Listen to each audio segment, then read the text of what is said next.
Today we're going to go over identifying positive versus negative slopes. So we're going to look at lines and decide whether the slope is positive, so it's increasing, or negative, decreasing. First, we're going to take our notes on what slope is. We learned this last week, but we're going to be reviewing what the slope of a line is. The slope is your rate of change. It is how quickly your line is increasing or decreasing. This is the same as your rise over your run. It is also the same as your change in y over your change in x.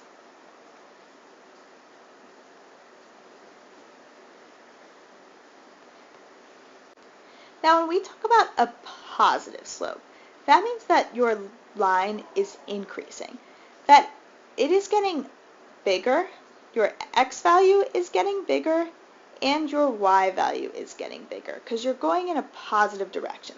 The way that we checked this last week was that we pretended that it was a hill where your person is starting on the left, and if they are increasing, then they are going up the hill. A negative slope means that your line is decreasing. It means that it is going down. So if it was a hill and your person was at the top of the hill, the person would be going down the hill because that slope means the line is decreasing. So these are your two types of slope. So looking at this first line, we're trying to figure out whether it's increasing or decreasing, so the slope is positive or negative. Now if we pretend we're starting on the left and going up, is this line increasing or decreasing? Right, it's increasing. It's like you're going up the hill. So is your slope going to be positive or negative? Your slope is going to be positive. Now you need to explain why you know the slope is positive. How do you know the slope is positive? The slope of the line is positive, and you know this because your line is increasing. If you're going from left to right, your height is increasing, so the slope is positive. Let's look at this second example. Do you think the slope of this line is positive or negative? Let's check it. So if we're starting on the left side of the line and we're pretending we're going up or down a hill, are we going to be going up the hill or down the hill? We're going down. So is the slope increasing or decreasing? It is decreasing. So the slope of the line is negative. And then you can write, I know this because the line is decreasing.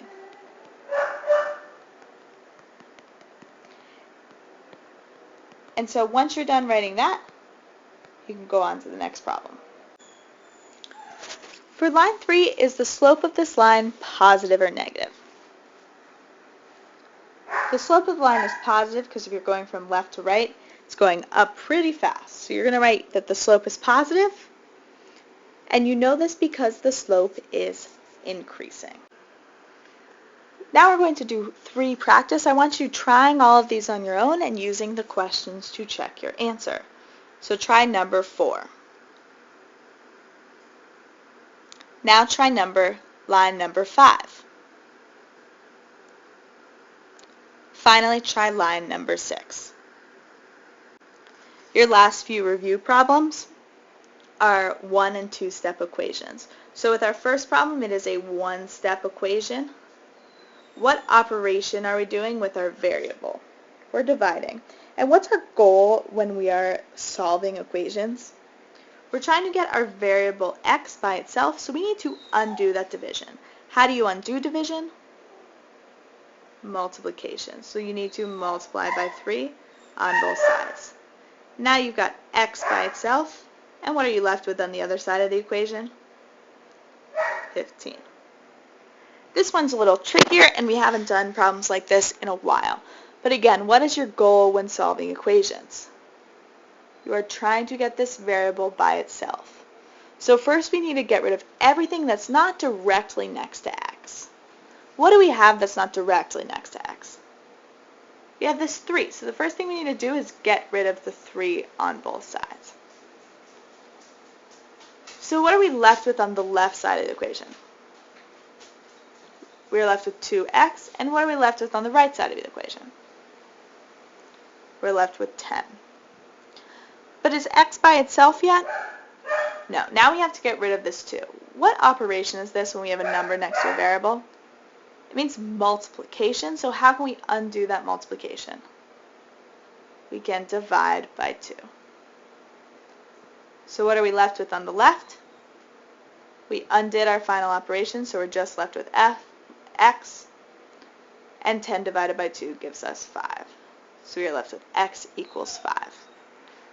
This last one's just a one-step. What operation is this with our x right here? Multiplication. How do we get x by itself? We need to divide by 4 on both sides. Go ahead and finish that one up as well as the other 3 problems independently. Once you're done, go on STMath.